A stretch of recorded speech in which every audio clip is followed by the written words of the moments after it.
Regulate చేయాలి. Staff nurse nursing సిబ్బందిని regulate చేయాలి.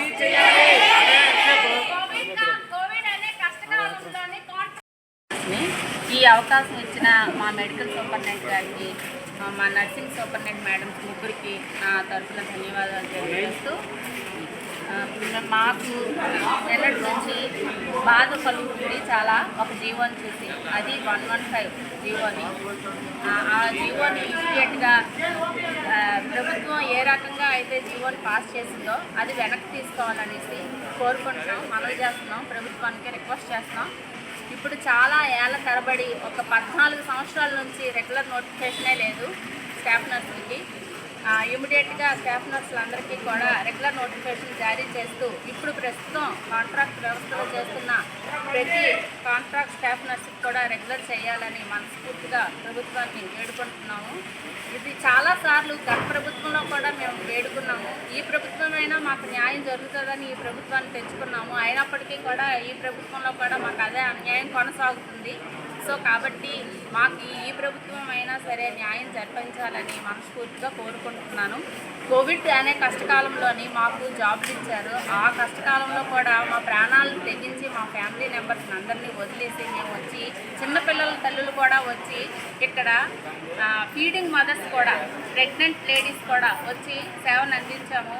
ఆ సేవల్లో కాంట్రాక్ట్ ఉద్యోగులు ఒక 13 మంది ప్రాణాలు కోల్పోయారు. వాళ్ళకి ₹1 కూడా ఎక్స్‌గ్రేషియా లేదు. ఈ రోజు వరకు వాళ్ళ అతిగతి చూసిన ప్రభుత్వం కనిపించలేదు, గత ప్రభుత్వం కానీ. ఈ ప్రభుత్వంలో కూడా చాలాసార్లు రిప్రజెంటేషన్స్ ఇవ్వడం జరిగింది. గ్రౌండ్ లెవెల్ నుంచి ప్రతి ఎమ్మెల్యేకి, ఎంపీలకి ఇచ్చాము, అందరికీ రిక్వెస్ట్ చేశాము. మా రిప్రజెంటేషన్లో మా బాధని వెలిగించుకున్నాము. అందరూ చదివారు. మీరేమీ బాధపడద్దమ్మా, మీకు ఈ ప్రభుత్వంలో న్యాయం జరుగుతుంది తప్పకుండా అని ప్రతి ఎంపీ, ఎమ్మెల్యే కూడా చెప్పారు. మాకు న్యాయం జరగాలనేసి మేము ఈ పోరాటం చేస్తున్నాము. గత కొద్ది రోజులుగా, కొద్ది ఏళ్ళగా, 4-5 సంవత్సరాల నుంచి ఇంకా కొంచెం గట్టిగా చేస్తున్నాము. 14 సంవత్సరాల నుంచి మా సీనియర్స్ కూడా చేస్తున్నారు. పాతుకుపోయారు ఇదే కాంట్రాక్ట్ వ్యవస్థలోని. వాళ్ళందరూ చాలా బాధపడుతున్నారు, రెగ్యులర్ నోటిఫికేషన్ లేక, రెగ్యులర్ ఉద్యోగం లేక. ఇప్పుడు మాకు ఏ రకంగా ఏ వ్యాధి వచ్చి చనిపోయినా సరే మాకు ₹1 కూడా ఎక్స్‌గ్రేషియా రాదు. ఎందుకంటే మేము కాంట్రాక్ట్ ఎంప్లాయ్ కాబట్టి. మేము నెలంతా జాబ్ చేస్తే మాకు ఆ జీతం డబ్బులు తప్పించి ఇంకే రకంగా కూడా ఆదుకోవడానికి ఏది బెనిఫిట్స్ లేవు, ఉద్యోగ భద్రత లేదు. మాకు కావాల్సిన బెనిఫిట్స్ ఇమీడియట్గా ప్రభుత్వం కల్పించాల్సిందిగా కోరుతున్నాను. అంతకన్నా ముందర ఫస్ట్ మాకు రెగ్యులర్ నోటిఫికేషన్ ఇప్పిస్తూ, ఈ ప్రస్తుతం కాంట్రాక్ట్ వ్యవస్థలోని గత 15 సంవత్సరాలుగా పాతుకుపోయిన మా అందరికీ కూడా న్యాయం జరిపిస్తూ, మా అందరికీ కూడా రెగ్యులర్ చేయాలని మనస్ఫూర్తిగా ప్రభుత్వానికి విన్నవించుకుంటున్నాను. ఎన్నికల ముందు మీకు ఎవరైనా చెప్పారా, హామీ ఇచ్చారా? ఎన్నికల ముందల హామీ ఇచ్చారు.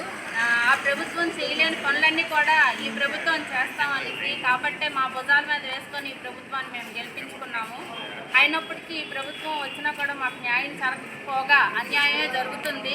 అది ఎలా అన్యాయం చేస్తుంది అనేది నేను చెప్పక్కర్లేదు, ఆ ప్రభుత్వానికి తెలుసు. అర్హత